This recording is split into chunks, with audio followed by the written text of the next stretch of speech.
Okay, hello everyone. It's Dr. Anthony Chaffee here. Today I have a special guest, Bold Carnivore, my buddy Matthew, and we will be talking about carnivore diet as usual. Matthew has several questions that have come up, so he wanted to ask me about those, and then we'll take other questions from the crowd if we have time as well. So we'll probably be here for about an hour and get to as much as we can. Matthew, thanks for coming on.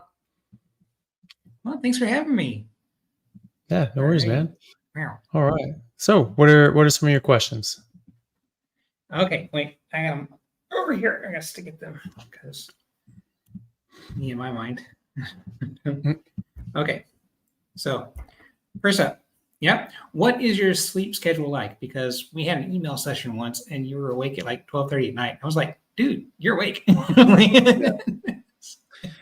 Well, it's just all over the place with work. And so, sometimes I'm working overnight and sometimes I'm just working until very late. Other times I get home from work and then I have different meetings and interviews or consultations that I have to do. So that can end pretty late. And then I have, work that I have to get to and that can go pretty late as well. So it's pretty all over the place, but I try to prioritize sleep. But that's not always possible, unfortunately. But when I do get sleep, I get very good sleep. Recently, I used to sleep horribly, but then went carnivore, and I've been much, much better since. Nice. So before going full carnivore again, because I know that you were carnivore before, and then you had a stint where you weren't carnivore, right?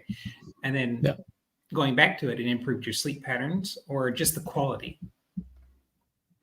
Probably both. I mean, it used to be very difficult for me to get to sleep in the first place. I mean, my sleep habits and patterns were generally regulated by my schedule. So I would definitely want to be asleep or try to go to sleep. But if I had too much going on, I just had to get everything done. And then obviously when you're just sort of, young and you're on like summer break or something like that, you're just, up all night, going out and doing things, So, but when I was carnivore in my early 20s, I wasn't really drinking either. So I still had a pretty normal sleep schedule. I slept pretty well, but that was probably just to do with my schedule. It was just very hectic. I was in university, and then I was training with rugby, all the rest of the day, and so I'd get home pretty late and just need to do some reading or some homework and then go to sleep and do it again because I just really didn't have time for anything else. Okay, so on this one, I may be behind the curve because your regular friends may know this one already, but I found something online that said that you began medical school when you were like 15 years old. Is that accurate? No, not medical school. I went to university when I was 16. I started college when I was 16. Yeah. No, but then I took actually a long. Yeah, so that was the thing. I was sort of ahead of the game there, and so that's why I felt I could take some time off and pursue rugby and really enjoy that and concentrate on that for a while because I started early, I finished early, and then I thought, okay, well, why don't I just take a bit of time and see what rugby has to offer, and then I ended up playing rugby at a sort of a high level for like 10 years until I ended up going to medical school. So I took a lot more time than I had sort of caught up. So I did end up going to medical school late. I ended up going. I started.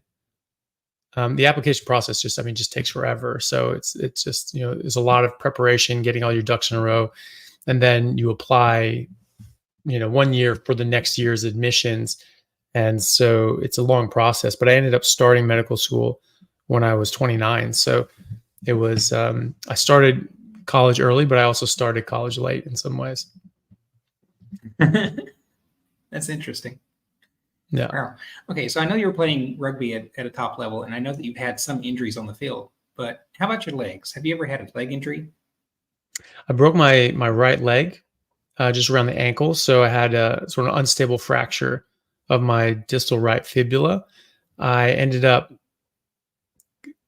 still playing on it, which was not great. I remember Well, it was actually an intentional. So someone had grabbed my leg when I was sort of tackling, and just sort of, did it like an crocodile roll, and just tried to break my leg, and he succeeded.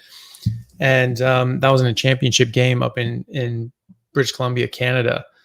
We're playing a team up there, and it was in the finals, and they hated us. The Canadian teams in general hated us because we were the only American team at the time in their Canadian leagues and the Canadian Premiership, and they really resented us being in their leagues.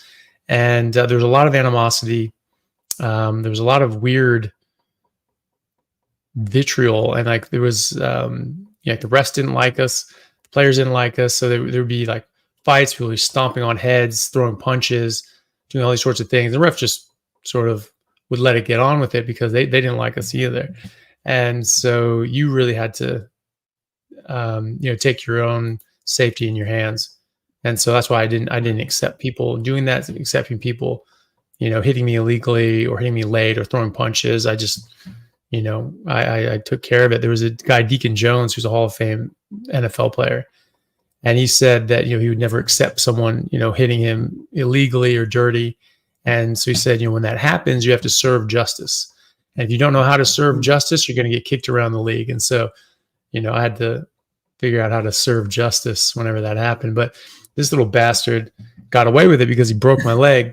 And then, I can't just get up and go and kick his ass because I could barely walk. So I remember I was putting my leg down, and I could feel my foot slipping away from my leg. It was just skin holding my foot on. And I was like, "Ooh, that's not good." And, we only had like 10 minutes left in the game. And our fullback, a buddy of mine, Ryan Bishop, I just hear him in the background. He's just like, "Chaffee, get in there." And I was thinking in my head, I was like, "Ooh, I should probably go off. This is bad." But, you're so filled with adrenaline when you have an actual injury like that, like a major injury, that you don't even feel pain. You just know something's really bad. And he was like, "Chaffee, get in there." So I was like, "Yep, guess I'm not going off." And so I sort of hobbled over to the side of the ruck and then just got down on my hands and then my left leg and curled my right leg up behind me. And that runner would come in. I just shoot myself into his knees and then, sort of get knocked back. And I knew that if my foot hit the ground, it was going to rip right off. And so I had to keep that up and elevate it. And then sort of 3-post bear crawl over to the side, hit another guy, bear crawl over, hit another guy. And I sort of did that. So I made a number of other tackles. And then I was sort of standing there. I would just scream for the ball, but wouldn't actually run for it. So I'd draw people in and then they'd pass it off. But unfortunately I was pretty useless other than that. And after the game, I was just sort of hobbling off, but it was so difficult for me to get off the field. And I didn't think to ask somebody "Hey, I really can't walk. Can you help me?" So it took me 10 minutes just to get off the field. And they ended up putting me in an air cast, just sort of a, this brace splint that tied up. And that at least allowed me to walk. I mean, I didn't think there was any way I could even shower because I was so unstable. And so I had that on, and so I could do that then. And then I ended up going out and being pretty depressed and thinking well, I don't drink during the rugby season, but I clearly broke my leg. So obviously the rugby season's over. And that was the last game anyway. And so it was just right, well, I'm going to get drunk. And I ended up drinking. And I remember, getting pain relief from the drinking. And I ended up actually walking around and drinking and going to bars. I had the air cast on. It was the only thing sort of keeping it together. And then I went to the hospital the next day, and it was where they took the cast off. It was literally black on everything that the cast wasn't pushing on and giving pressure on, literally black. And but I walked in there, and so the sort of the emergency department rules on how you assess whether or not you need to give somebody an ankle X-ray on the odds of them being having a fracture or something like that. I think it's the Toronto ankle rules or something. And is if you're weight bearing and you're walking in there, you don't need an X-ray, right? And so I went in there. I was walking in there, and I sort of was talking to them, but I could handle the pain, and so they triaged me very low, right? I was very low on the standing, And so I was sitting there for hours and hours, and they looking in there, and the resident, I remember looking in there going like, "Ooh, that is BROKE." And the attending was like, "Well, no, hold on. You don't remember the ankle rules? You know, he walked in here, he's weight bearing. It's the day after. There's all these other sort of things." And I'm in my head, I'm just like, you just don't realize that I'm not a wuss, you know? And so they're like, "Oh, but he's here, so we'll do an X-ray, but really it's really unlikely, probably just a bad sprain." And it comes in, it's a horrible fracture. And in fact, the foot, so here's your two bones, your fibula and your tibia. It's supposed to sort of sit here, cradled in there, really rested on your tibia, and then your fibula sort of on the side. It was out here. It was just sort of pushed out there on the X-ray. So I was referred to an orthopedic surgeon pretty much right away. He didn't see me that day. I ended up seeing him the next day, and he just said, "Look, your foot's out of socket, is dislocated, and so you're going to have a lot of soft tissue damage, and you have this break. I mean, the fracture is the fracture, but if we don't do surgery and relocate your ankle and repair that soft tissue, you're never going to walk again. You're never going to, well, you're walking, but you'll never use that ankle again." And I was like, "Right. When do we do surgery?" And he's just like, "Oh, now. I mean, we just like 2 hours we get done." And so I was in surgery 2 hours later, and wow, they had to repair my my deltoid ligament actually. When I went to medical school years later, that was taught to us that you cannot actually break the deltoid ligament. It's so strong that it's actually stronger than the bone it's attached to. It actually avulse. It'll just rip off the bone before you damage the ligament, or before you rupture the ligament. Well, I did it, and so I destroyed my deltoid ligament. And even though in the textbook it says you can't do that, I did that. And so that had to be repaired. So they had to sort of repair all those ligaments and things like that, and put everything back together. So that was a pretty bad injury.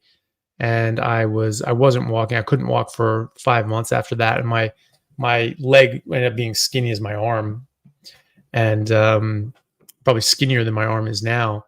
And normally my legs would be like tree trunks, because I trained so much, and worked out so much, and lifted and sprinted so much. So it was that was bad, and it took a long time to recover from.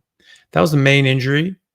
That was my main injury. Unfortunately, that was right before the 2003 World Cup, and so that put me out of contention to try out for that. That was my aspiration, was to play in that World Cup.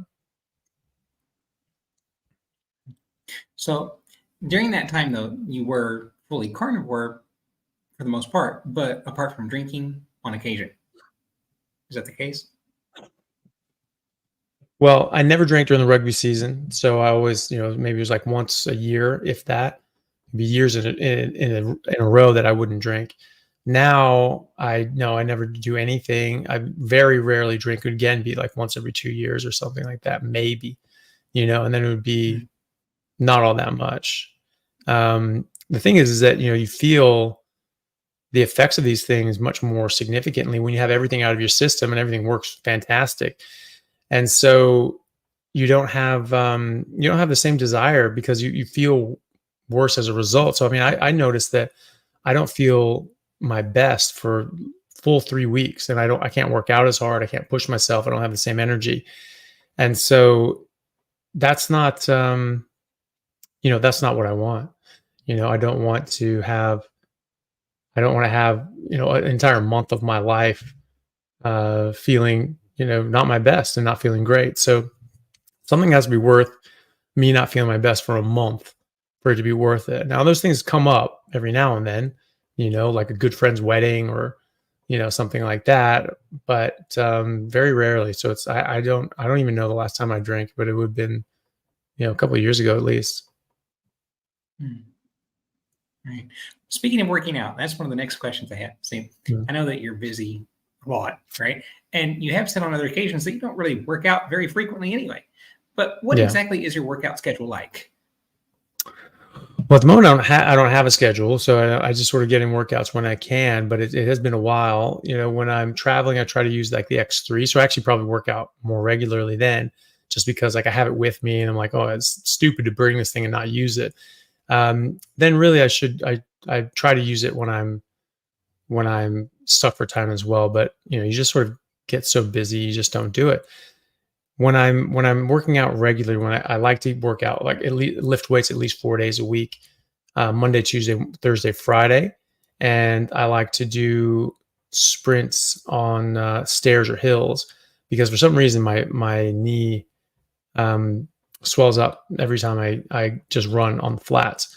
So, but if I do sprints on stairs, it's fine. So I'm trying to rehab my knees. I've got some advice from Ben, the knees over toes guy. Is a really nice guy and very helpful. And so I've been trying to do his exercises whenever I remember, and hopefully get my knee rehabbed, and maybe eventually I can start running again properly. But until then, I do sprints on the stairs, and for some reason that works, and it doesn't swell up my knee, and I can get a good sprint workout there. So eventually I'd like to be able to do more frequent workouts, at least sprint like 3 days a week, and hopefully get back to rugby. That's the goal, but it's infrequent at the moment. So yeah, that's a good thing about this diet, is that you get in a lot better shape when you're working out, but you never get out of shape.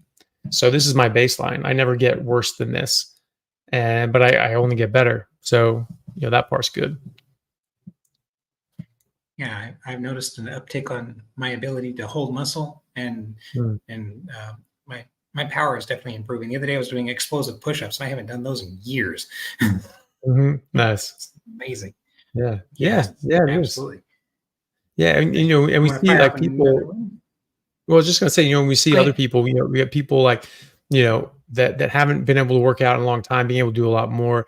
And even people that are elderly that haven't been able to work out in a long time, all of a sudden they're feeling great, and they're doing sprints. You have people in their 60s and 70s doing sprints, which is amazing. And so, that's fantastic to see that people can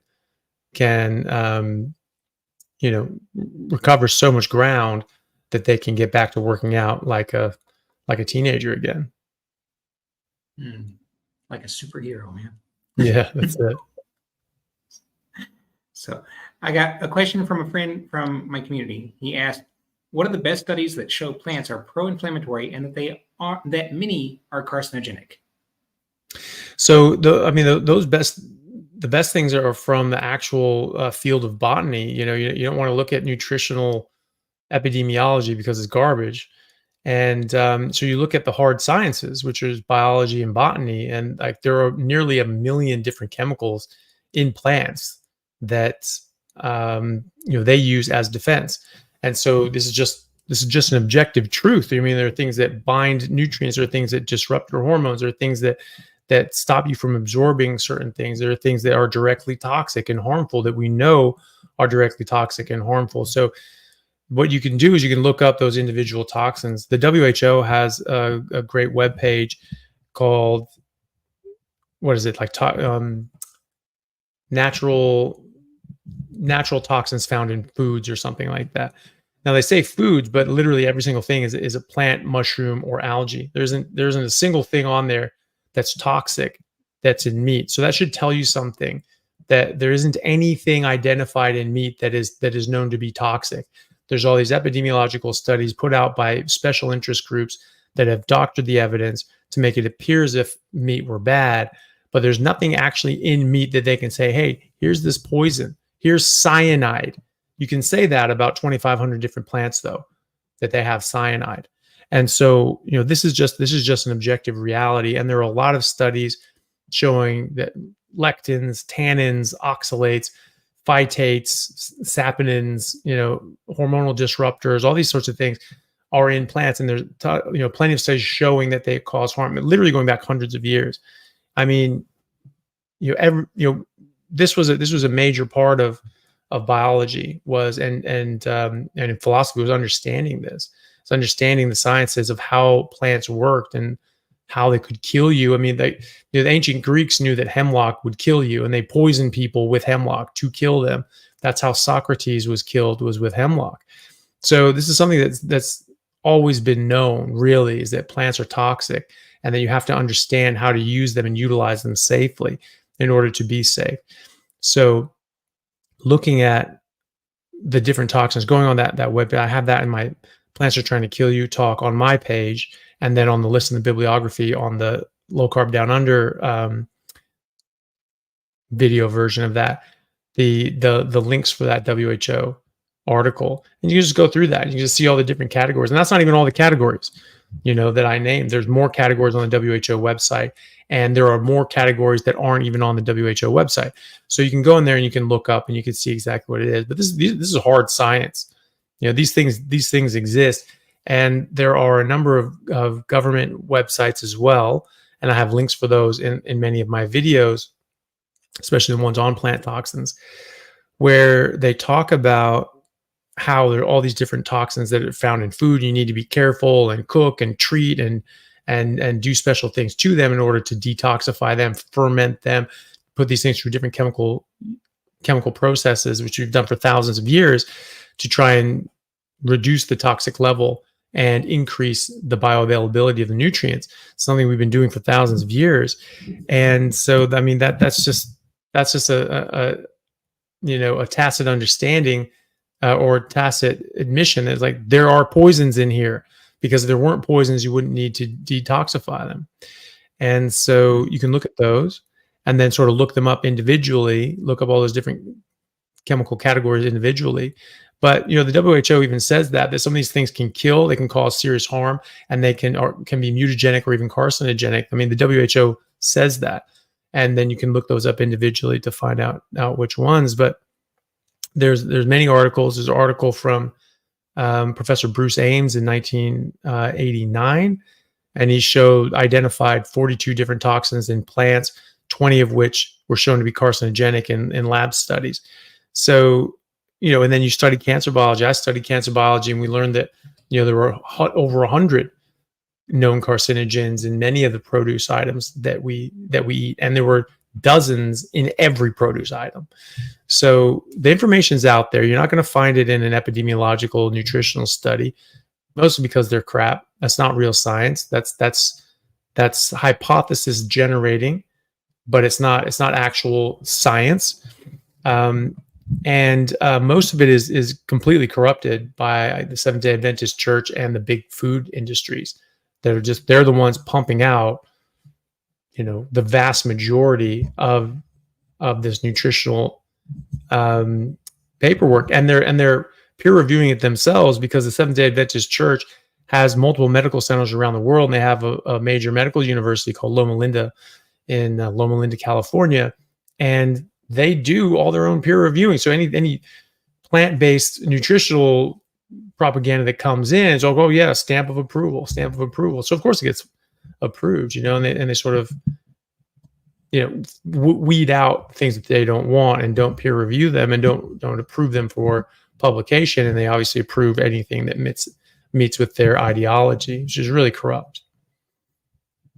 That right there leads into my next question. So I saw your video presentation on the Seventh-day Adventists and Dr. Kellogg. You said they push for plant foods to reduce sexual desire. I wanted to know, what line of research were you on when you found that thread? And was it all a matter of public record, or did you have to dig real hard to find that? No, that's public record. I mean, that's in their own documentation and writings and publications. They say that. Ellen G. White was their prophetess and one of their founding members, if I'm not mistaken. I mean, she was there from the beginning.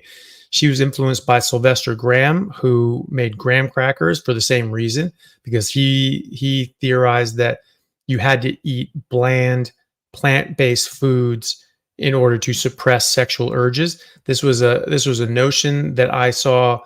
The earliest record I saw of this was in the 1820s. It probably came before that, from a doctor who said that this is how you suppress sexual urges, is eating a plant-based diet. And then, decades later, Sylvester Graham made graham crackers, influenced Ellen G. White. Then she heard this, learned about it, and then said she had a vision from God that said meat was evil and toxic, and it caused lustful feelings, and lust was a sin, and therefore, you should stop eating meat. That's in their doctrine. So this isn't a secret. I mean, this is an open admonition. This is their religious tenet that meat is toxic. It's a horrible thing that you shouldn't eat. You shouldn't bring in your body. And that was one of the main reasons, was because it begot lustful feelings. And you need to eat a bland plant-based diet in order to stamp that down. This was open. They were openly talking about this. Kellogg, Ellen G. White wrote dozens of books.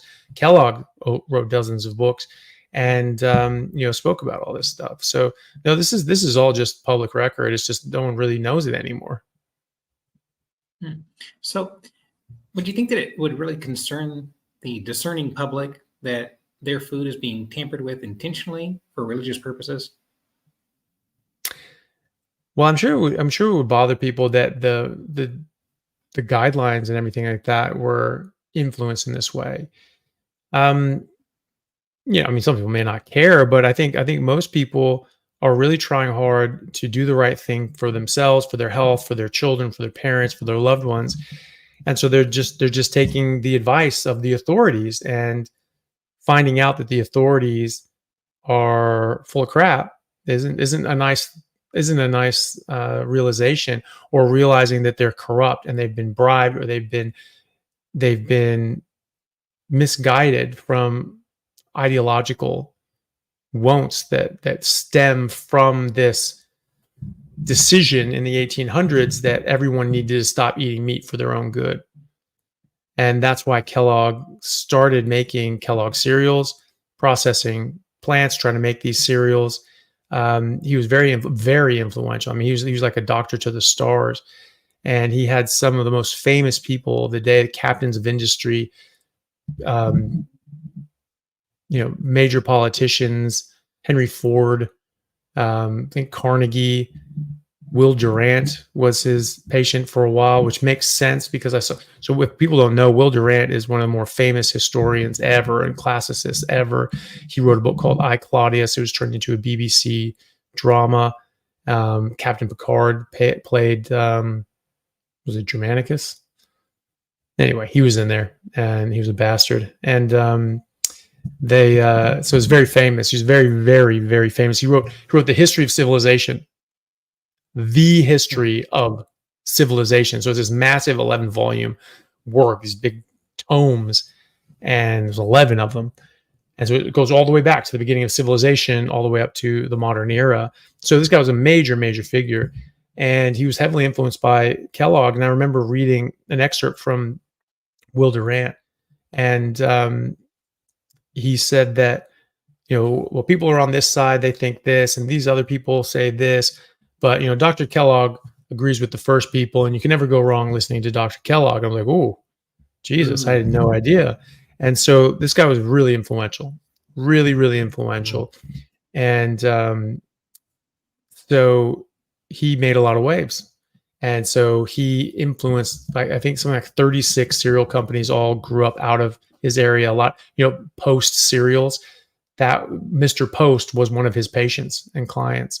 And he ended up founding his own cereal companies after he was influenced by Kellogg. But Kellogg would make these processed cereals and nut-based fake meats. That was the origin of fake meats was with Kellogg, and he would make these nut-based ones to try to replace meat, so that people didn't need to eat meat.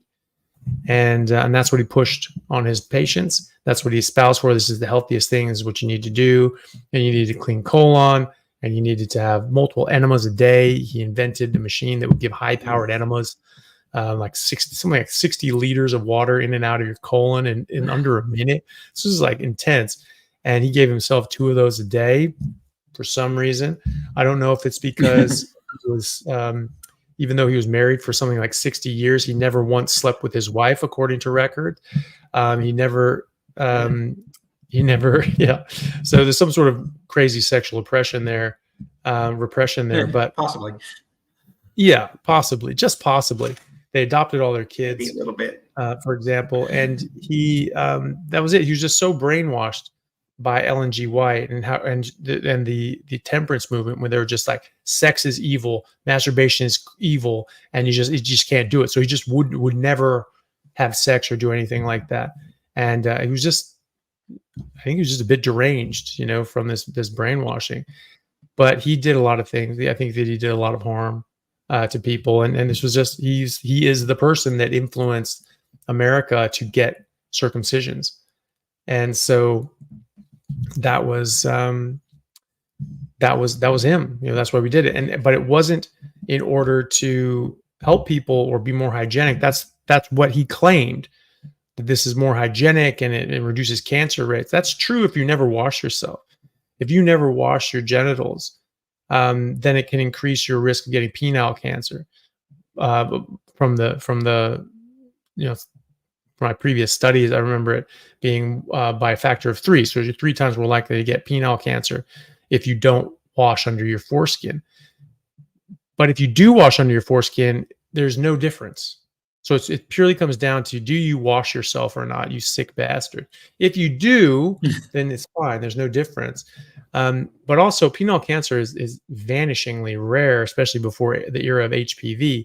So, 3 times a small number is still a small number, and then if you just wash yourself, there's no difference. So that was a complete lie. That was a complete myth. And he did it in order to make it difficult for people to masturbate and to fornicate. That was his view on it, and to deter people from that. And then people figured out lube, and then that was the sort of the end of that story. And so everyone was going back to having sex and masturbating, but the practice of circumcision stuck around because they didn't know that this was just about masturbation and fornication. They thought that this is actually healthy for my kid. And so they did that, and they had no idea. But that's why he did that, and that's why he pushed that. Wow. Okay, wait. Talk about kids and health. That's another roll in. So let's see about that one, shall we? Okay.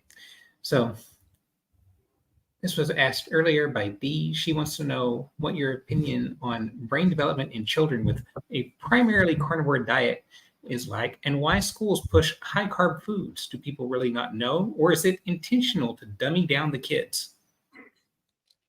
The teachers and the schools, I mean, at that level, they have no idea. So they just think this is what you're supposed to do. This is what the guidelines are. So yeah, this is great. And of course they wouldn't do that. Whoever they are, would never promote a diet that's bad for kids, because who would do that? Well, assholes and evil people will. And they do. The food companies know damn well that this stuff is really bad. It causes disease, causes metabolic dysfunction, causes harm. And they don't care. They're happy with that. Callie Means has been a whistleblower for the food industries, and I believe he's sort of shown what the pharmaceutical companies are up to as well. But he was saying that that all the food companies know that their processed foods cause harm, they cause metabolic distress, they cause dysfunction, and they cause disease, and they know that. And I know they know that because I've been in the board meetings with them while they talked about it. So they know, at least. And the schools, once it gets down to that level, they're just worker bees at that point. They're just sort of doing what they're told, and they're just expecting that everybody above them is a benevolent angel and just wants the best for everybody.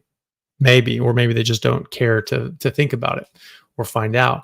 As to brain development on carnivore, yeah, I think that's going to be number one, the best thing for kids and brain development. Think of it this way. Prior to agriculture, the adult male brain capacity was 11% larger than it was 10,000 years ago, directly after agriculture, and that's continued to today. So there's an 11% drop immediately that has persisted. In women, it's more pronounced. It's 17%. So the brain size dropped 17%, bam, 10,000 years ago, and that's persisted. So that's developmental. That can't really be anything else. You've affected the development of that child, and now that child could not develop to their genetic potential. So that's wrong. And just because, well, I'm smart and I grew up on a bit, good for you. You're not as smart as you would have been. You're not as tall as you would have been. Your brain isn't as developed as it would have been. It's not as large as it would have been. You are not the person you could have been. Maybe you're a very nice person. but you are not the person you would have been. I'm not the person I would have been, that I could have been, that I should have been. None of us are, unless we were actually raised by a wonderful set of parents that actually did carnivore before we were born, during, and after pregnancy. And that's happening now. There are more and more people doing that, and their kids are thriving, and their brains are much larger. They're off the percentile chart. And so why is that? Well, you're not eating. Well, first of all, you're just eating things that you're designed to eat, and your body's going to develop the way it's designed to develop. Pure and simple. You can stop right there. But if you want to know a bit more detail, kids are always in ketosis in infancy and in the womb. They're in ketosis. And when breastfeeding, they're in ketosis. And early on, they're in ketosis. Why is that? Because ketones cross the blood-brain. First of all, ketones are your brain's primary energy source for most of the cells in your brain. Some still run on glucose, most run on ketones. And that's very important for the fuel and for the mitochondrial health of your brain and development of your brain. Secondly, ketones cross the blood-brain barrier and reconstitute into fatty acids, which are used as the building blocks for the physical structures of your brain. Your brain is made out of fat and cholesterol. This is something you have to have in abundance, or you will not grow your brain properly. And so this gives your brain the building blocks. And this is why kids need to be in ketosis, because they need ketones going into their brain so they can build fat. And so that's a major, major portion. So you keep stuffing in carbs and sugar, you are kicking them out of ketosis, you are suppressing their ketone levels, and you are suppressing their brain development. You're also blocking out necessary nutrients. Like you need meat, but you need that to be your sole diet, because if you eat other things, that's replacing the nutrients in the meat. So you're not getting as much meat, you're not eating as much meat, you're not getting as many nutrients, and you're getting other things that can be anti-nutrients. They can block tannins can bind up proteins and other sorts of nutrients, and oxalates and phytates and so many other things will block and disrupt your body's ability to absorb and utilize different nutrients. You have protease inhibitors like in wheat and soy and many other things that stop you from absorbing amino acids. You're doing low fat diets where your brain is made out of fat, your body is made out of fat and cholesterol. You need this stuff. And so you're really limiting yourself, and you're poisoning yourself. You're giving yourself direct toxins, neurotoxins. There are a lot of neurotoxins that plants develop to damage the brain, caffeine being one of them. That's a neurotoxin and an insecticide that was developed to fry the brains and nervous system of insects trying to eat those plants. So, there are so many things that we put in our body that really should never be there. And again, it just comes back to that sentinel point.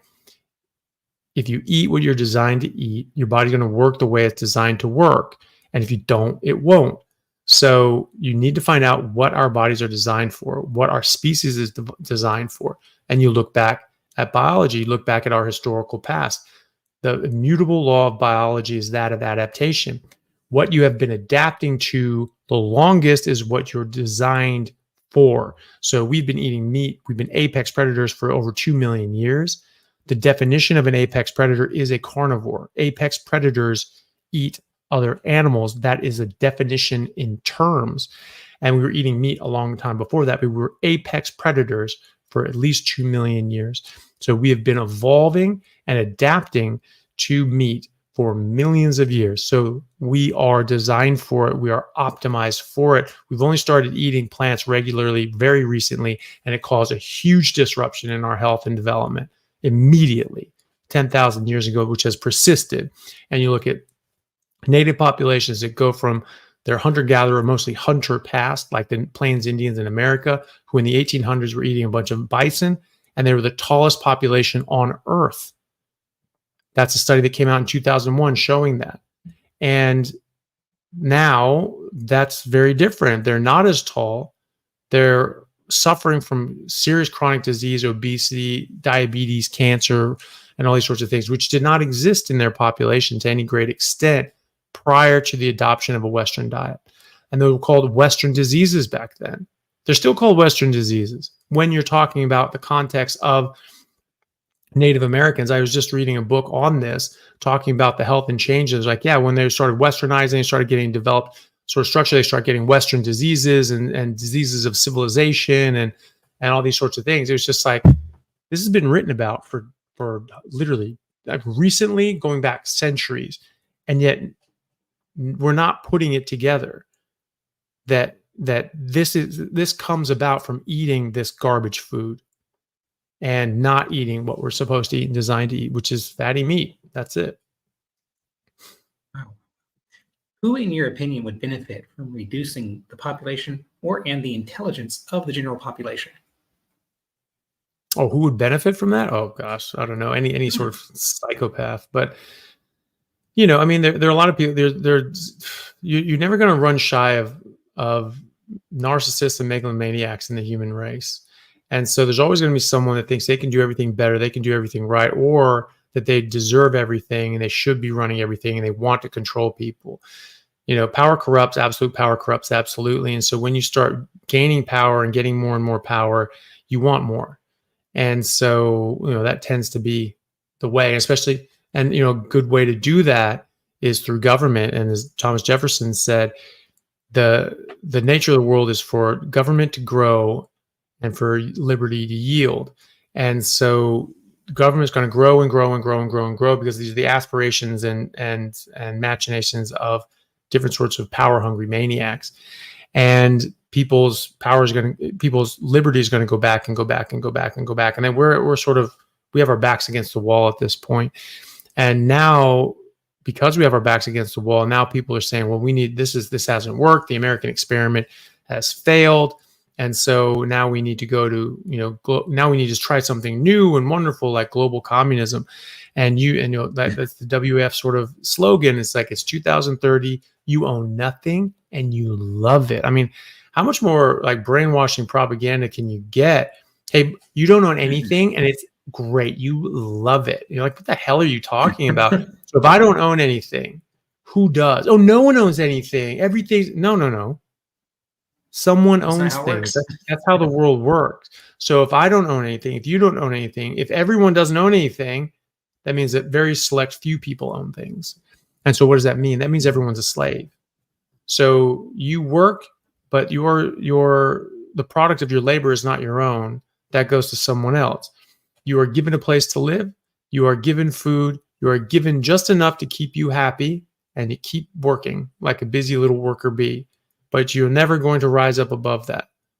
You're always going to be where you are unless you have some sort of political sort of connections. But that's really it. They're going to keep things to class. So they want to go back to aristocracy. They want to go back to oligarchy. They want to go back to this gentry class where like they're in charge, no one else is, and everyone else is living in serfdom. Well, we've done that for thousands of years, and it sucked, frankly. And we don't want to do that anymore. We've had a few bright spots of freedom and liberty for the common people, and that tends to get some sort of megalomaniac that wants to take control and take over, and they end up doing it. And so you have the democracies in ancient Greece lasted about 150 years. Generally, democracies generally ended up in tyrannies and autocracies, because once people figured out they could just vote themselves more money, they just, they never work again, and they just sort of vote. So that's why Rome started a republic, a representative republic, and that helped disseminate some of the power around, and it wasn't like a direct democracy. And that helped and that lasted hundreds of years, lasted longer than America has, and then, Caesar came in and said, yeah, we're going back to empires. And then people said, no, we're not going to do that. So they killed Caesar and then kept the empire. So I was like, well, you should have kept Caesar then, because he was actually doing a good job and you didn't like crash yourself into civil war. But then Rome lasted, another several centuries. And, and then you had America that popped up, and that sort of influenced other spheres, the Magna Carta and all these sorts of things, little spots here and there that sort of just gave people back their freedom and control, and then they just wash up again, So we're sort of looking at that right now. We're watching the door of freedom close on the end of that, and we look back and it's like, 1,000 years from now, it's like, oh yeah, there was this really good spot, worked really, really well, and then it, closed shut, and then it took however many hundreds of years for people to crawl their way out of slavery. That's what we're looking at right now. So there are a lot of people. There's going to be no shortage of people that are willing to enslave their fellow man and profit from their misery and suffering. I mean, you have the food companies doing it now. They know that this stuff causes disease, and they do it anyway to keep them addicted and keep them profitable. And then they also invest in the pharmaceutical companies, because they then sell them the diabetes medications and all the different sorts of meds to treat the different illnesses that they have. To me, that's malice aforethought. That this is causing harm. This is causing disease. This is killing people. And then you sell them the drugs that can help mitigate that. I mean, that shows what you're doing. It causes harm, and you're doing it on purpose so that you can profit off that. I mean, that's something that you should go to prison for. That's something you should probably be executed for. Sounds like a legal case. Well, it should be. I mean, think about the cigarette companies. I mean, they spent decades denying that cigarettes caused harm or were addictive, and that they were going to court, and they're saying, well, we have these studies and those studies, and then they say, oh, but our studies say this. Our studies show the exact opposite. So I mean, what can we do? Well, then they got those leaked boardroom meetings, the tobacco memos showing that they damn well knew that this stuff caused disease, caused harm, and of course it was addictive. And in fact, they were trying to target kids to get them addicted early, like any drug dealer, like any cartel. They want to addict kids early so that they can have an addict for life. Really disgusting human beings. And so they knew they got done for perjury and all this sort of stuff. But what they didn't get done for? And they got fined for $400 billion, I think the settlement was. And then the government just took that and wasted it. And they had some other payouts and things like that. But what they didn't do is they didn't arrest these people and say, hey, you are intentionally poisoning people, and you knew it was causing cancer, you knew it was causing emphysema, you knew it was causing death, and yet you did it knowingly, knowing that it was doing that. Like, they caused the deaths of tens of millions of people and destroyed the health of probably billions. So why the hell don't they go to jail? Why don't they face a firing squad? Yeah. I mean, they should. I mean, it's I think honestly we live in a darker time now that we've gotten rid of public executions for shit like this. I mean, I really do. It used to be that people that committed treason and sold out the safety of hundreds of millions of Americans died.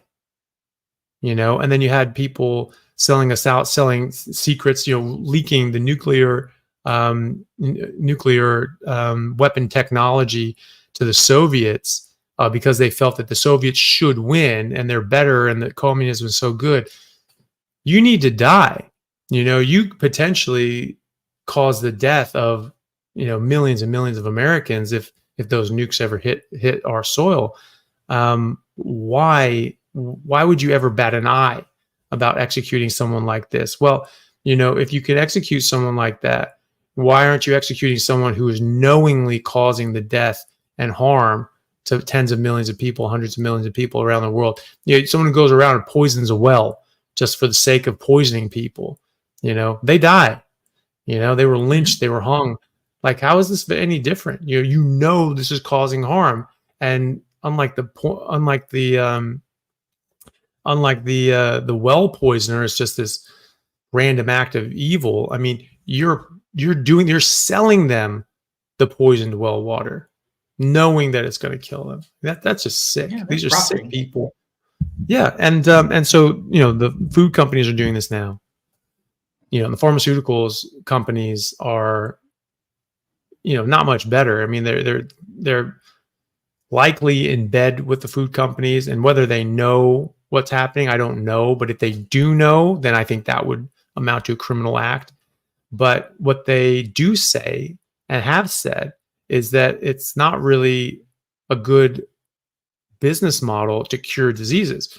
The better business model is to find something that they can paper over and band-aid different symptoms that so they can have them again, addict them for life. So you get put on people on blood pressure medication since they're 30 and you got them for the rest of their life.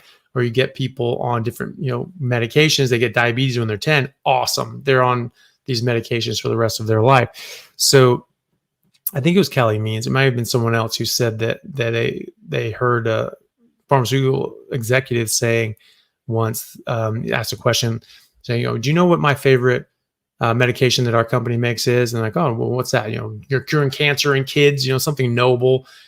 No, my favorite medication that our company makes are any medication that causes side effects that we have medications that treat. Okay. These are sick people. They're saying they want you to suffer so that they can sell you more drugs. That's disgusting to me. And these people are disgusting. They should be criminally prosecuted if they can prove that this was, if this was done knowingly. It's never going to happen. If you're not going to do it to the tobacco companies, who the hell are you going to do it to? I'm with you. Malice equals murder. They deserve. But yeah. I totally agree with you. Malice equals murder. So I figure I'll give way to your started comments over here so that maybe you can get to answering some of the questions that people have done super chats and stuff.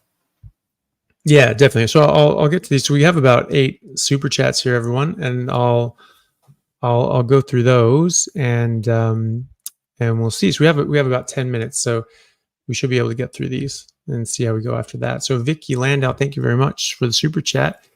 19-year-old woman, carnivore, TC, I'm a total cholesterol 262, triglycerides 54, HDL 68, VLDL 8, LDL calc 186. Thank you. So I'm assuming, what do I think about that? I think that's great.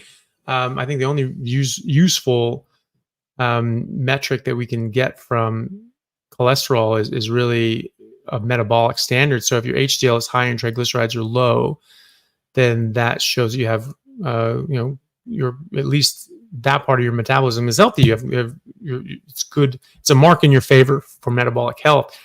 Metabolic syndrome, there are a number of different qualifying problems that you can have. One of those is low HDL and high triglycerides. So you have the opposite. So you would be out of that. That wouldn't qualify you for a mark against you for metabolic syndrome. So that's great. So that's a sign of metabolic health. Again, the sugar companies used cholesterol as a scapegoat. This goes back. All these different industries are all trying to paint the blame somewhere else and defend their product. And the sugar companies knew that this was a harm too, just like the tobacco companies. And they made these fake studies and paid off these fake trustworthy professors, paid them off to put out garbage data, and then paid off people in positions of power in the government to again push out bullshit.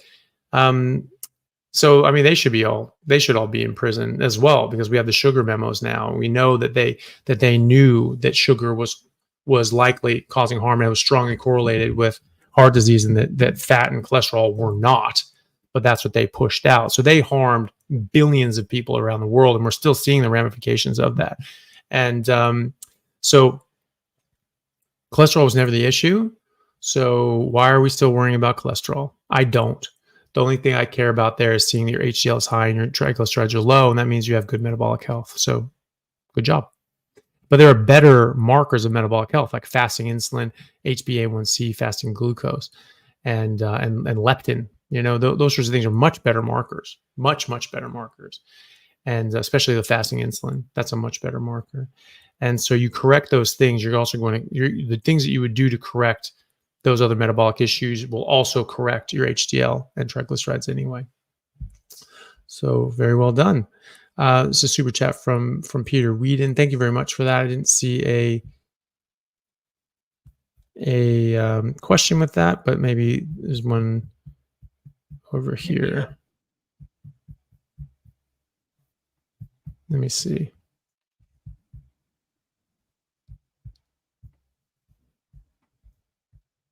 The moderators aren't on tonight, so I there don't we go. know. Oh, I don't know. There we go. Question. 6-year-old, keto from June 2019, carnivore from January 2023. Great. Triglycerides have increased from 21 to now. Each number is approximately per annum 110, 120, 140. Recent blood September 23. Any clues? Stress can also be a cause. People that get have very high stress, very demanding work and things like that. I have seen them get increases in their triglycerides. You also have to, what kind of carnivore are you doing? Are you doing artificial sweeteners? Are you using other sorts of things as well? That's all important. And but in general, triglycerides will go down. Generally, triglycerides go up with sugar, alcohol, and carbohydrates. But I have seen people do very clean carnivore and have that go up because they were stressed to hell. They were having horrible times at work, very hard times. And once that cleared up, the blood's cleared up as well. So you can definitely get metabolic distress from high cortisol levels as well. And you're stressed out and freaking out all the time. Your cortisol levels are going to go up. So that could be it. Take a look at that. If you are eating anything else on earth apart from fatty meat and water, cut them out. You can also try getting rid of any pork, chicken, or especially farmed fish, anything that's intensively factory farmed. The monogastrics, they only have one stomach. They will tend to have much higher levels of omega-6 and linoleic acids, which can cause metabolic distress. So that's a potential risk as well. So stick to beef and lamb, just drink water and try to reduce stress in your life. And I would bet that goes down.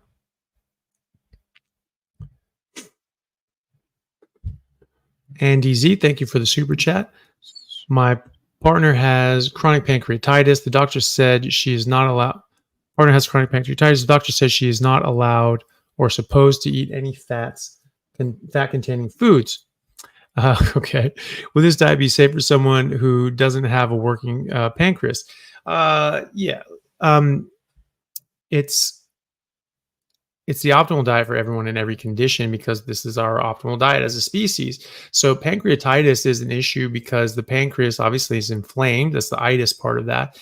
Chronic meaning it's just ongoing. When you have inflamed pancreas and it's sort of being damaged, it's hard on the pancreas when it's producing the enzymes that it needs to produce. So it produces lipase, it produces protease, it also produces amylase and that is, there are all these enzymes that break down food we eat. So, just foregoing fat and then not producing lipase isn't the only thing. You'll have the protease and the amylase, that are going to break down these other sorts of things. So you're still going to have your pancreas working. And so one thing, when you have acute pancreatitis, you basically just don't eat anything at all. You go in the hospital and they fast you and just put you on liquids. Just IV nutrition. There are things like Creon that are sort of these pancreatic enzymes that sort of help you break down your food. Like if someone has complete pancreatic insufficiency, I believe it's Creon, if I'm not misremembering that, that they can get help with. But no, I mean, your pancreas is going to be working no matter what you eat. So you might as well eat the thing that's actually good for you and is going to reduce inflammation, like fat. And the carbs are going to increase inflammation, and even just because that causes metabolic distress, it raises insulin, that causes inflammation. The different plants cause inflammation, and then suppressing ketones, not having enough ketones and fat are going to be a problem because higher ketone levels actually directly suppress inflammation. And so I would expect she would actually get better. If anything, if she changed her diet in any way, I would say fast. She just stop eating everything, let her pancreas rest.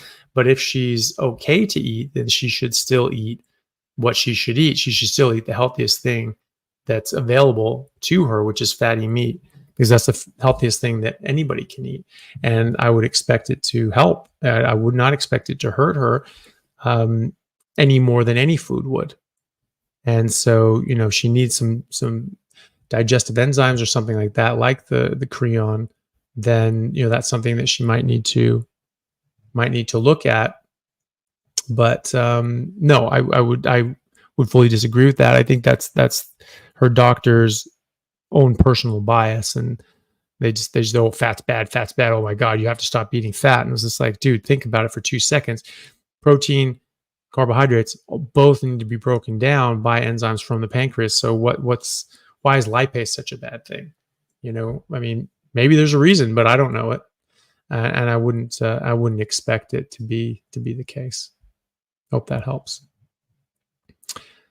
Super sticker from Tim. Yeah, thank you so much for that. I appreciate that, Tim. And Peter Whedon, question, further info, strict on carnivore. I think that was his question. Strict carnivore. Strict carnivore, yeah.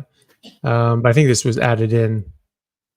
Oh, further info on that question was he was strict carnivore. Yeah, so strict carnivore, you have to look at stress and get out other things in your environment, and cut out the beef, pork. No, sorry, not the beef. The pork, chicken, and farmed fish, especially farmed fish, is terrible. And just cut out the dairy for good measure. You just play it as safe as possible, and just go red meat and water, and reduce stress. And I would expect that to improve. Might he also look into environmental toxins? Yeah, definitely. Just try to clean up your whole exposure profile. Food's obviously the most important thing, because we shovel that into our face every single day, but you do get exposures in other ways as well. So yeah, I don't know of any other environmental exposures that are going to raise triglycerides, but I have seen stress do it. And theoretically, the linoleic acid could do it as well. So yeah, but yeah, just cleaning up everything, and then you just cover your bases, because you never know, and either way, it's going to help you in other ways. You cut out all these different exposures. Even if it doesn't improve your triglycerides, it'll improve other things. And so, that's never a bad thing. Andy Z, thank you again for the super chat. I'm gassing out low energy on high intensity workouts when zero carb. Do I need to add more salt to water when working out for extra electrolytes? Possibly. Some people do.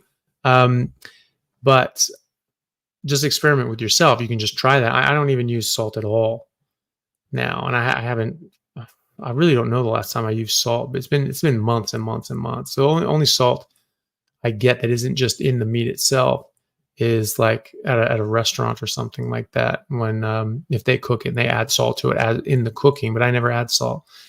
So I just like the taste now, and then they add a bit of salt. It sort of tastes too salty, and I don't really like it. So salt to taste, that's always been my advice.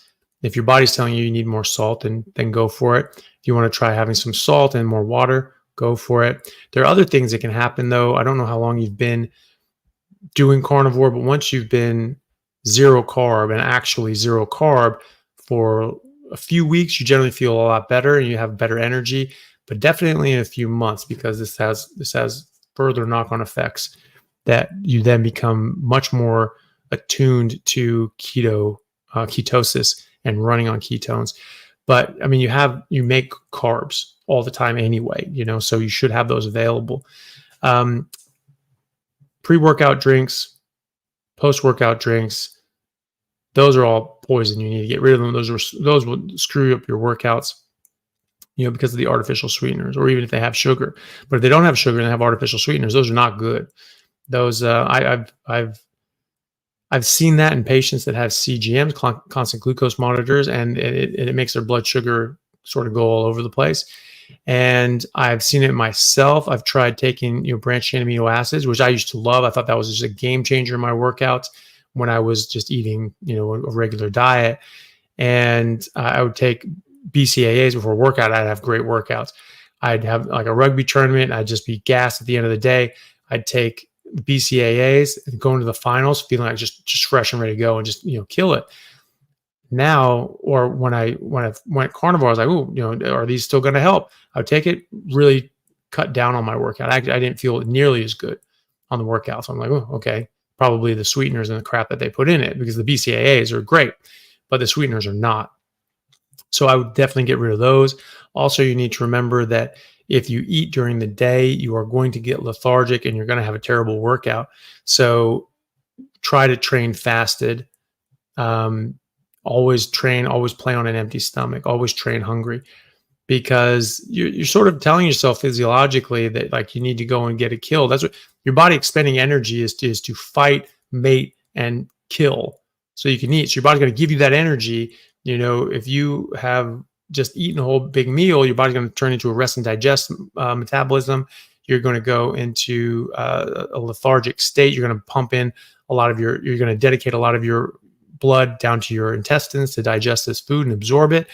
And that's blood that's not available for your brain and your body and your muscles. And so you're going to be more lethargic. And so I would do that as well. I would just not eat before you work out, even if you're not working out until the end of the day. If you need to eat something, I'd eat a very small amount, and then stay sort of just to take the edge off, but still be hungry, and see how that goes. And if that doesn't help, and you find that putting some salt in your water helps, great, so be it.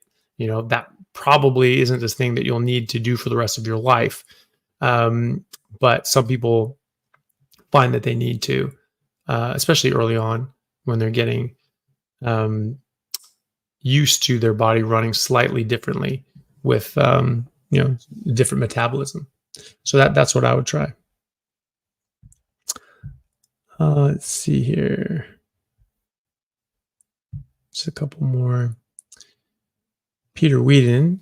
Question. 60 years old, 6 heart attacks from 2008, cabbage in 2012. That's a bypass surgery. CT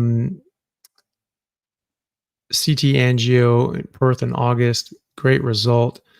Patent grafts, no progression. Believe last 2 events in 21 and 22 from extremely high stress. Dr. Bryce and Prof. Watts want meds. Me, no. Opinion. Well, I think at the end of the day, this is ultimately up to you. The patient always should have the final say, and I'm sure Dr. Bryce and Professor Watts would agree with that, even if they don't agree that that it's a good idea to be off of them. It is important that people have autonomy and in their medical decisions. And so if that's something that you're concerned about or you don't think you need, then you are fully within your rights to say, hey, I'd rather go another approach. And doctors are here to give advice and to help and to counsel, but it's to counsel. It's not to direct. It's not to command. If you're passed out and you've had a heart attack, unless you have a directive, doctors are going to make the best medical decision to save your life and to help you that they can. Or if they think, look, this is not salvageable, they're going to be a lot of trouble. You talk to the family, say, okay, look, we probably would recommend they don't do anything here. You're going to make a medical decision in an emergency, but other than that, you have control of this. You even have control when you're passed out. You have a thing saying, do everything you can to save me. Great. Or, don't go past this point. Fine. That's good too. So when you're conscious, you definitely have a choice. So, you had heart attacks, 6 heart attacks in 4 years, which is impressive. And you mentioned, sort of allude to 2 events in 2021 and 22. I don't know if those were full-on heart attacks, but there's some sort of events and high stress. But you're saying that now you have very patent grafts and no progression. So if you have no progression and great results and everything's good and everything's stable, I mean, it's reasonable to keep doing what you're doing.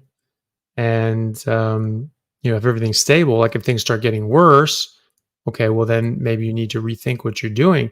I'm sure what the good doctors are concerned about is trying to stop something before it progresses. But if it's been a number of years and you've had no progression, well, that's pretty good. Then whatever you're doing seems to be working. And even in the face of high stress, that can be difficult, on your heart. High stress levels can absolutely damage your heart and damage the vasculature of your heart as well. And almost certainly leads to atherosclerosis. So that's something that's very important to get under control, is your stress levels. I don't know which medications they're suggesting, but there are a lot of different opinions on these sorts of things.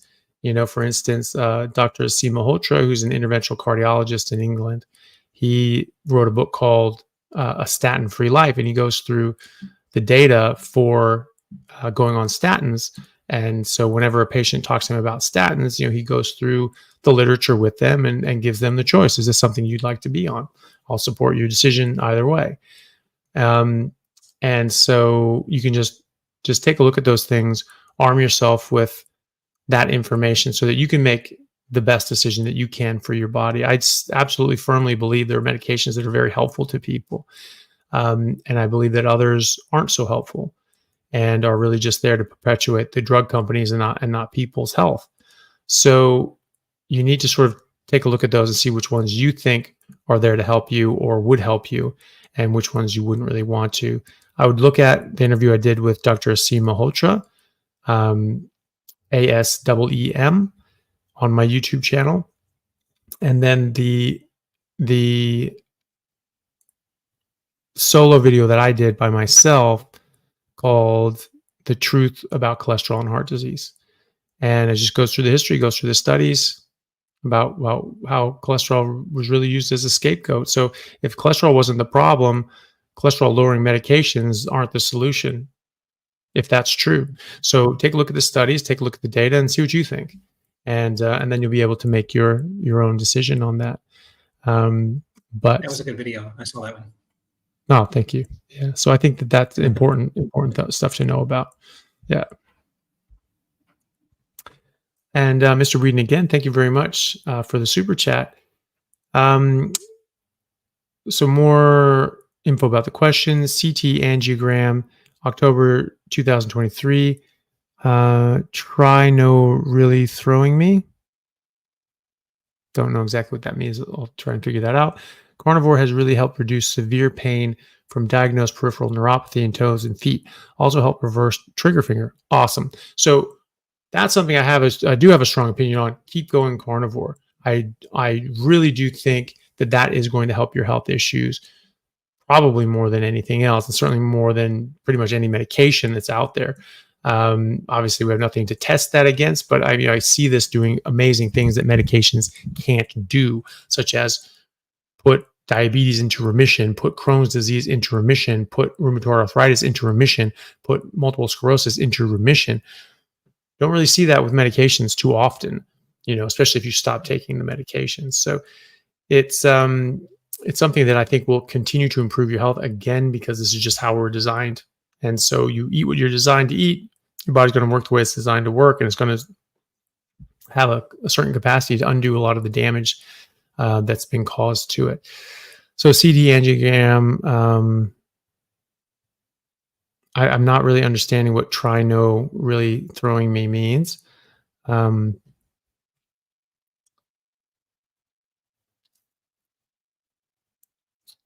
not too sure. Maybe if you can put something in there, maybe another comment, let me know sort of what that means. I can try to see. You don't have to put a super chat, just put that in the normal chat and see if we can find that. And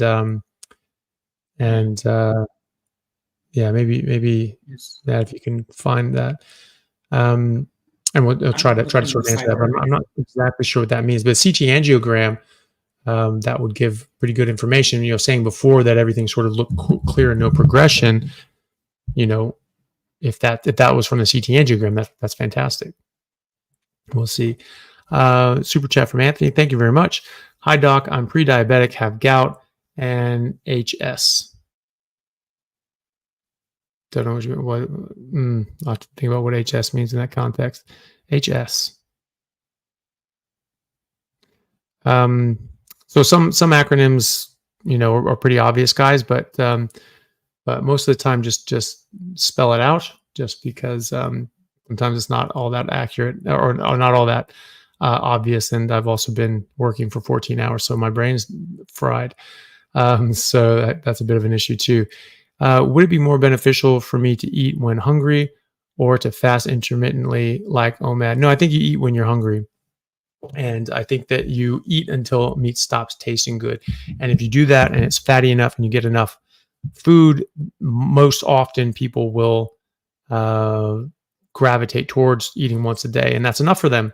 And if that's enough for you, that's great. And if not, then eat more than once. So I think you just eat as much as you can until it stops tasting good. Most often that will just be about once a day. But if you're working out a lot, you're pushing yourself, your body's going to need more, and it's going to need more to build muscle and to repair itself after these big workouts. So just do what your body needs you to do. I don't worry too much about forcing yourself to starve or anything like that. So just eat what your body's asking you to eat. Most often, people find that tends to be once a day if they're eating enough. Okay, so let's look for Mr. Whedon's. So Walking to Wellness with Carrie said, I think he's saying his triglyceride numbers. That's a possibility. His triglyceride numbers are really throwing him. But did he tell us the triglyceride numbers? I don't recall. We can look at even that one.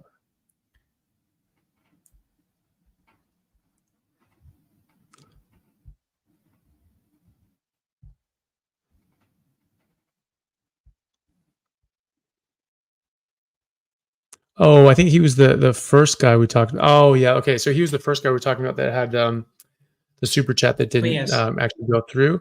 So, yeah, so his triglyceride numbers were just a bit up, but they're not all that high. They're not all that high. I mean, they did come up, but they're not all that high. So I would, and that makes sense. We're talking about like the stress causing raised triglycerides. And you're saying he had, severe stress, extremely high stress in 2001 and 2002. So that sort of fits with that. That's really, one of the main times I've seen that happen, and people are on like strict carnivore and their triglycerides sort of start creeping up. And that's from metabolic dysfunction from extreme stress. So you need to get your stress under control. That should get your triglycerides under control as well. So he did reply. It's on the chat now. The question refers back to the prior question. Triglyceride numbers increase over the last 3 to 4 years. All good. Yep. Your earlier explanation cleared all that up for me. Stress is a big concern for me. Thank you very much. Yeah. Yeah. Perfect. Okay. Good. I'm glad we were able to cover that. Okay. So we got a few other super chats here, guys.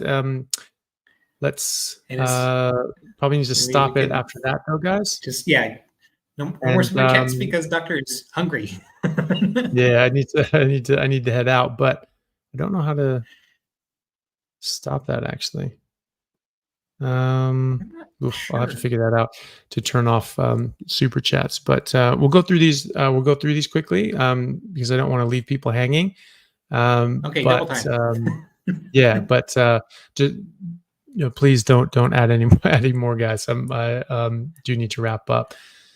We'll start with this one because it's a large one. Lisa Wilson, thank you very much for the super chat. Very, very generous of you.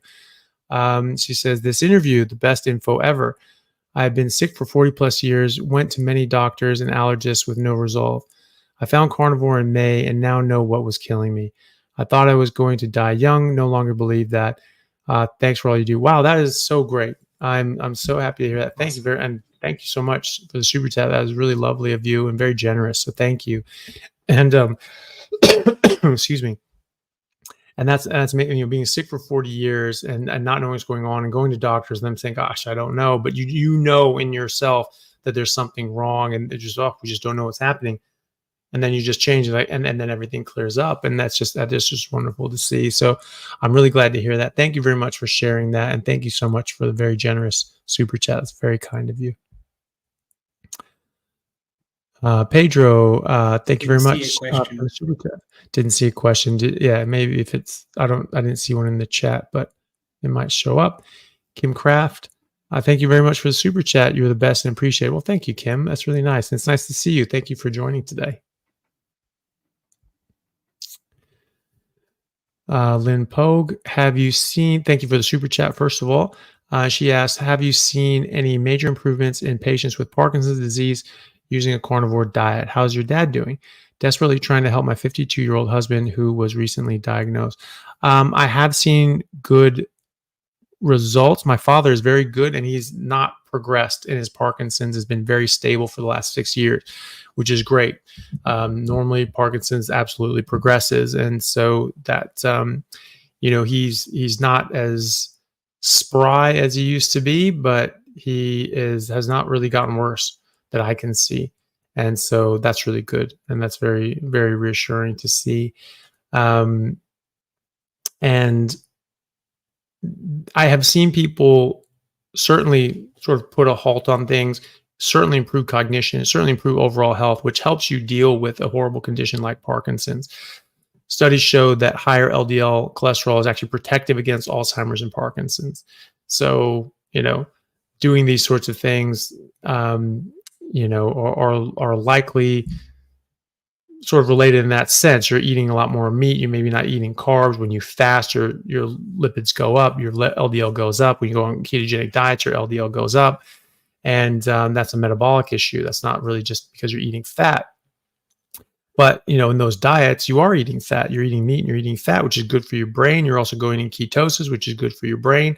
So all of these things are beneficial. And I have seen this in sort of patients, and my father, which is very nice to see. I don't have too many patients with Parkinson's directly that I treat in the clinic, so it's harder for me to give more of a definitive answer than that. But yes, I have seen it improve people, and theoretically it should improve. It's you're giving fat and cholesterol and nutrients to your brain so that it can grow and repair and function properly.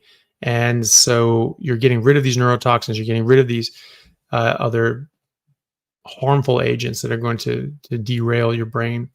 And your brain's going to be able to get on with it. And you're going to be able to heal from a lot of things. There is such a thing as damage done. Hopefully at 52 and recently diagnosed, he can stop that in its tracks. And I hope he does. And so, it's not going to hurt him anyway. And it could very well help him. It has helped other people. And it will help him in 1,000 other ways and improve his life in so many other ways that even if it doesn't help the Parkinson's, it's going to make his life with Parkinson's a lot better. And so there's really nothing to lose. May as well try it. It's going to help him either way. And hopefully it helps his Parkinson's as well. And good luck to him. I really hope that he does well.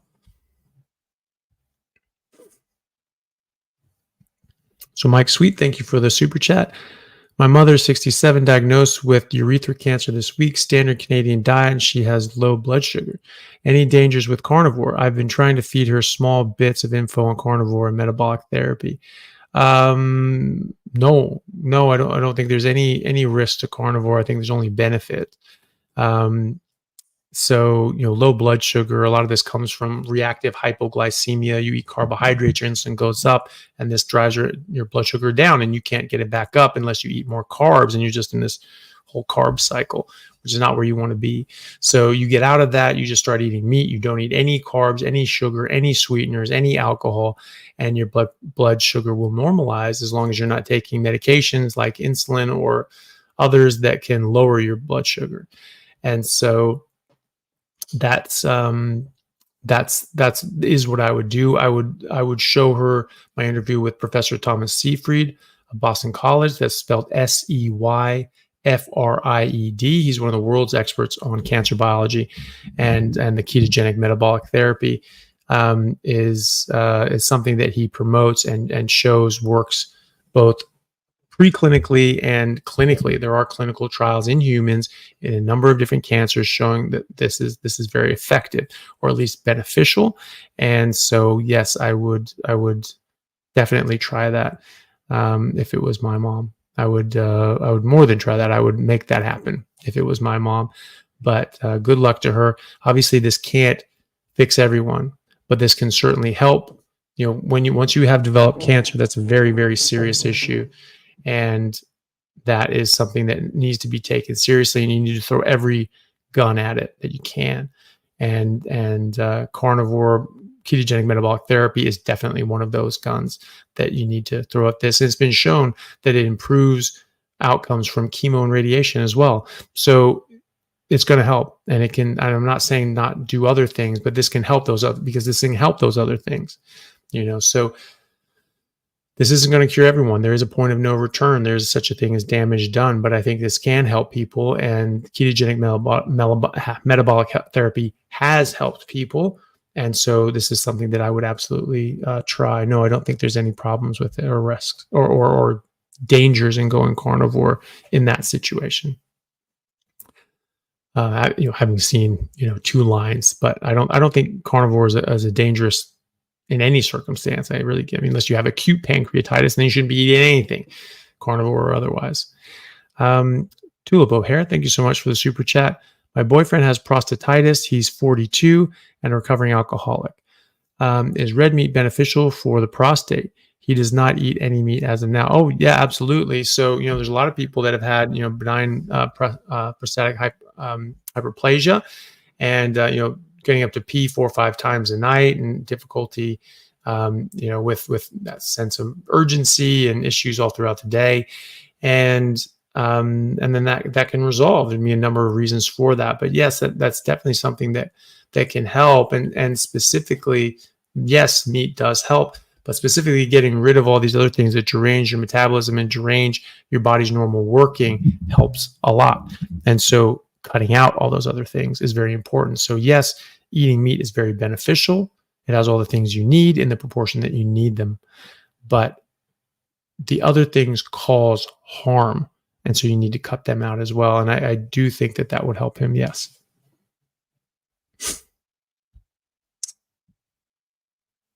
Yeah, he says, apologies. HS is hydradenitis.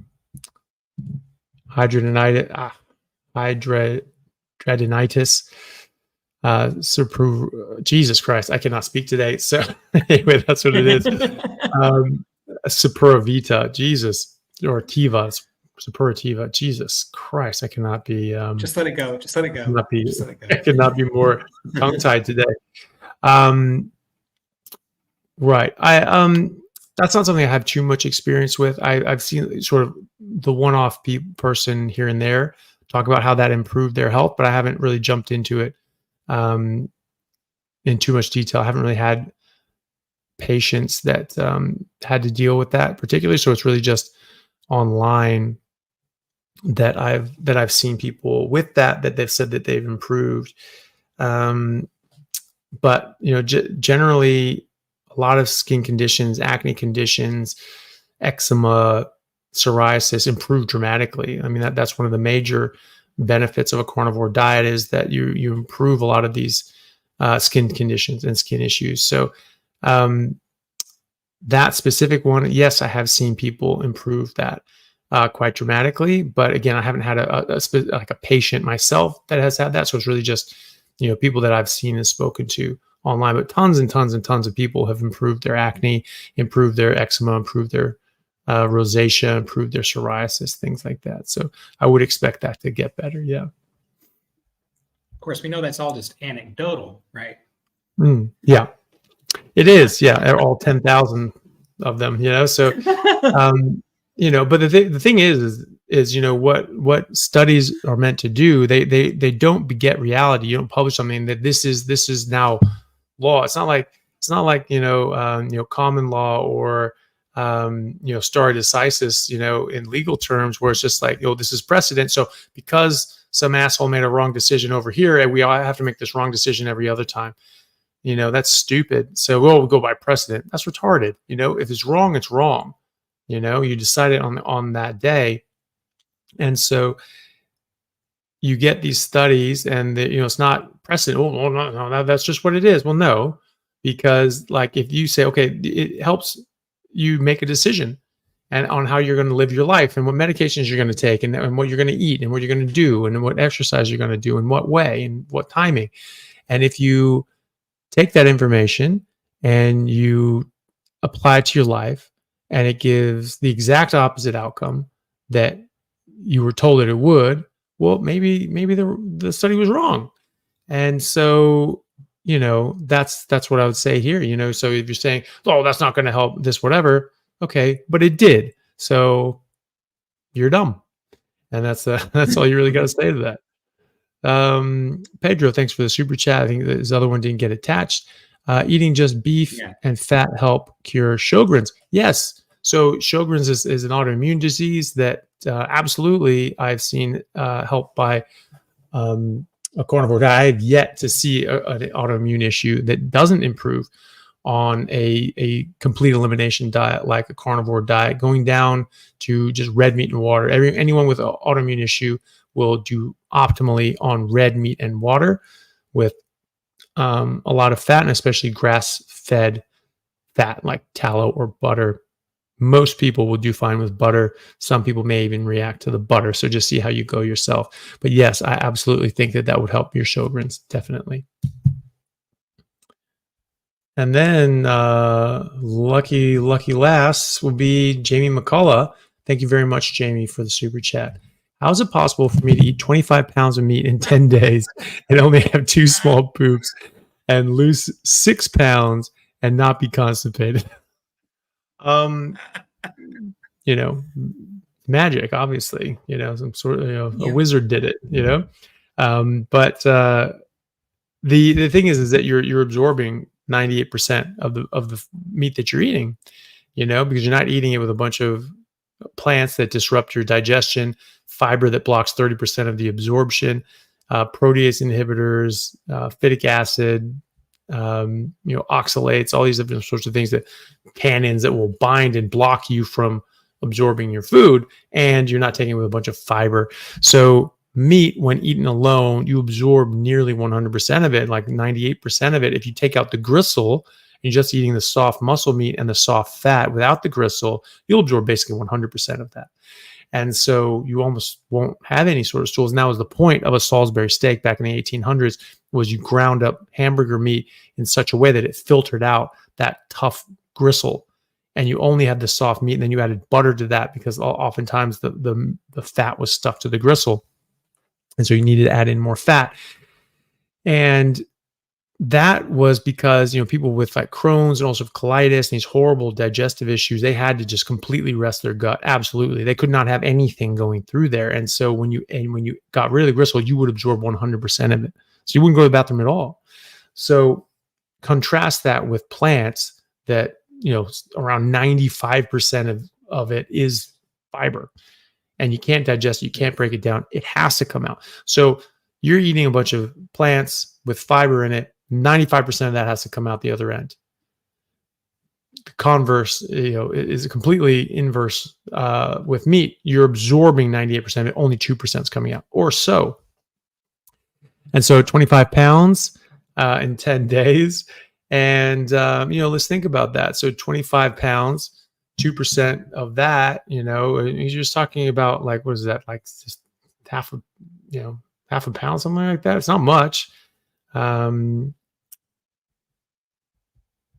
Yeah, it's half a pound. So you're going to have half a pound of stuff come out in 10 days. That's not much, right?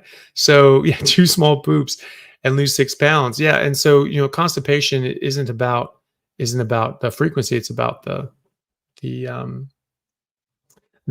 consistency. And so if those are soft, that means you're eating enough fat, a little bit extra fat's coming out, and you're keeping that all soft. And so that's great. So that's why you're absorbing 98% of the meat that you're eating. You eat less gristle, and you'll have even less than that come out. So, well done with that. It's really funny. People just really can't get their heads around that. You see the vegans like freaking, oh my God, what's going on? This must be terrible. Pooping as a carnivore. It's like, yeah, you're just jealous, that we don't have to crap 8 times a day, and just like, what else are you doing in your life? You're eating 6 meals a day. You're crapping 10 times a day. What do you don't even have time to like get a job. No one of these people are just trolling on the internet all the time. They can't even, have time to work. You're just sitting on the toilet, just going, oh my God, you guys suck. So it's like, it just doesn't make any damn sense. Think about how much of your life you get back now where you're not just sitting on the toilet all the time. My God, I had a friend of mine that I played rugby with, and he was just like, "Oh yeah, the more poops a day, like the better." I'm like, I don't see how that follows. And I was just like, "So you go up to him?" He's like, "Oh yeah, I'll go like 6 times a day." I'm like, "What?" Like I was appalled, because for me at the time, I wasn't full carnivore then, but I always just really only ate meat. It was like once a week, that was always normal. And and that was the thing. It's just like, "Oh, are you regular?" It's like, "Yeah, it's regular. It's every Wednesday, regular." And you know, so, but yeah, I just God, I just I at the time I was just appalled. I was just like, that just sounds awful, I that haven't you'd thought have to about just that. do that all the time. Yeah. I would wonder, is it one of the prevalences of like colon disruption or colon cancer, or even perhaps ruptures, that we just use our colons too damn much? I I mean, think like so. going to the toilet all the daggum time like that's got to do damage. I absolutely think so.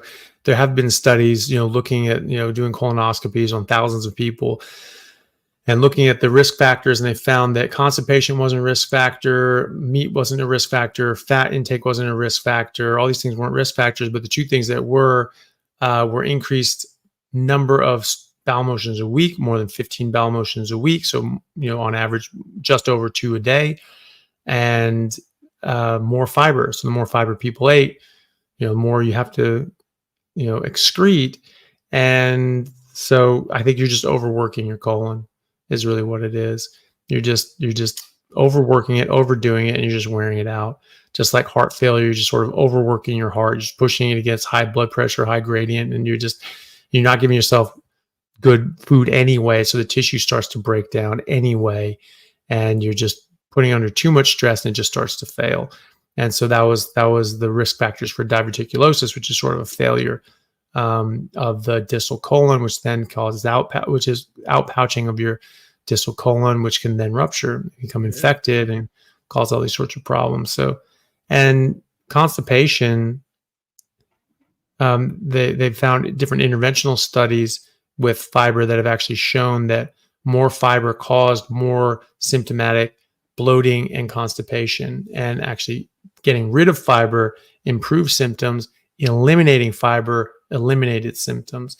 So this is just like blocks of wood. This is a bunch of sawdust. They actually add sawdust to many foods to up the fiber profile, because again, fiber is good for you, isn't it? And it's an essential nutrient, so you have to have it. So they add sawdust because, sorry, ladies and gentlemen, sawdust is fiber. It's cellulose. That's what it is. So obviously that's good for you then.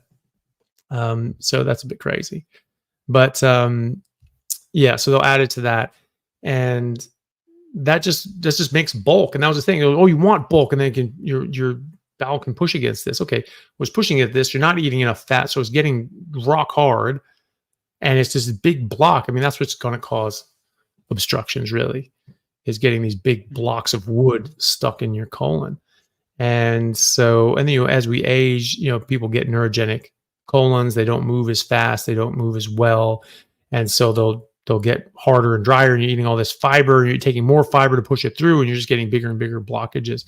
So yeah, I think that's definitely not a great thing. Is in general, I haven't had fiber in bloody 6 years. So and I've been better than I've ever been. So yeah, you definitely don't need it anyway. 70% of animals on Earth eat other animals. They're carnivores. They don't get any fiber.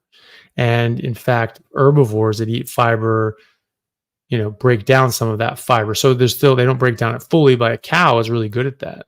So their stool is very, very wet and sloppy.